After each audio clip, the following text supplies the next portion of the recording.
Ka-Express, isang napakalaking balita ang unti-unting sumisilip sa horizon ng Philippine basketball. Isang development na hindi lang basta nakakakilig para sa mga Pinoy fans, kundi tunay na ikinagugulantang ng mga kalabang bansa sa FIBA Asia Cup. Ang matagal nang inaasam-asam na comeback ni Kai Sotto, ang 7-3 phenom ng Gilas Pilipinas, ay mukhang hindi na malayong mangyari. At kung matutuloy nga ito, hindi lang natin babawiin ang respeto mula sa international stage, kundi magpapadala tayo ng mensaheng malinaw na malinaw, buhay na buhay ang Gilas. Hindi lingid sa ating kaalaman na kahit wala pa ang opisyal na kumpirmasyon, ang mga kilos at galaw ni Kai ay masinsinang minamanmanan, hindi lang ng mga fans, kundi pati ng mga basketball analyst at mismong mga kalaban natin sa Asia. Ang bawat training clip niya, bawat photo na nag-trending online, at bawang komentong ibinubulong ng coaching staff ay parang puzzle pieces na bumubuo ng isang malaking larawan, ang pagbabalik ng Gilas Twin Towers.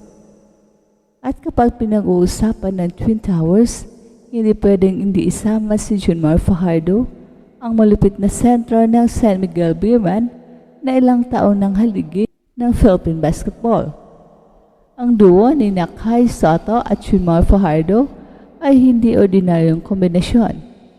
Sila ay dalawang higante na may kani-kanilang armas na kapag pinagsama, magiging imposible ng pigilan. So isipin niyo mga ka-express, sa isang banda, naroon si Kai, mahaba, matangkad, may finesse, may shooting, may mobility, at may rim protection. Sa kabilang banda naman, andoon si Junmar, malaki, malakas, may footwork sa poste, may composure, at higit sa lahat, may experience. Sa tuwing nagsasama ang dalawang ito sa loob ng court, literal na binabago nila ang anyo ng laro.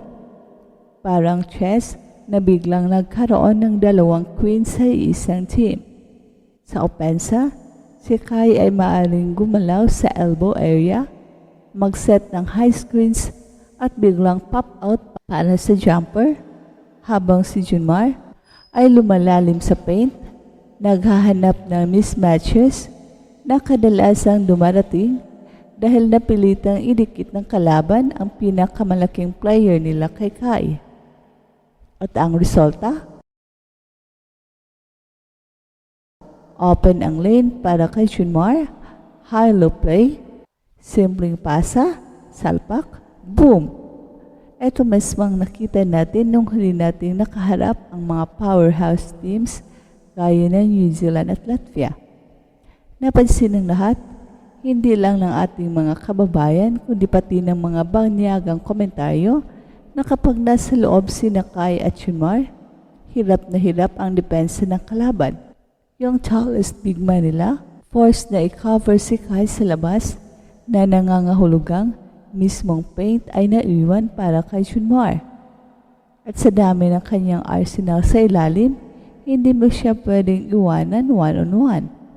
Kapag mag-double ka naman, ipapasa niya ito pabalik kay Kai sa labas.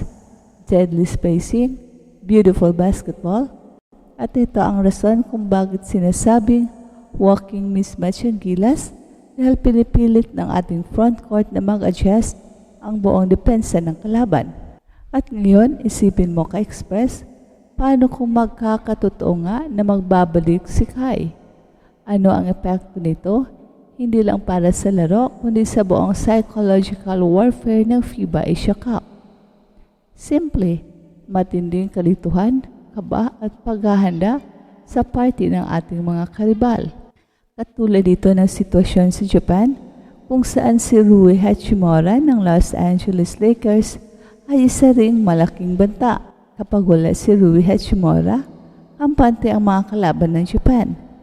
Pero kapag siya ay lumalaro, lahat ng scouting reports nila ay kailangang baguhin. Ganun din ang epekto ni Kai. Hindi mo siya pwedeng baliwalain.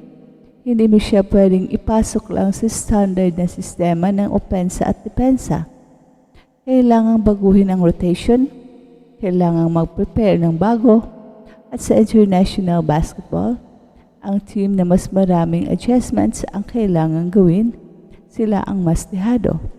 Sa likod ng lahat ng ito, ay may matatag at matalinong utak na gumagabay sa ating national team, si Coach Tim Cone. Alam ng karamihan na si Coach Tim ang pinaka-respetadong basketball mind sa bansa. Pero hindi lahat ay agad na naniniwala nung sinimulan niyang ipagsabay sina Kai at Junmar. Sa international level, bihira ang coaches na gumagamit ng dalawang traditional bigs sa isang pagkakataon.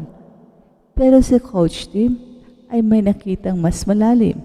Hindi lang basta size ang dahilan, kundi ang synergy, ang chemistry, at ang complementary strength ng dalawa.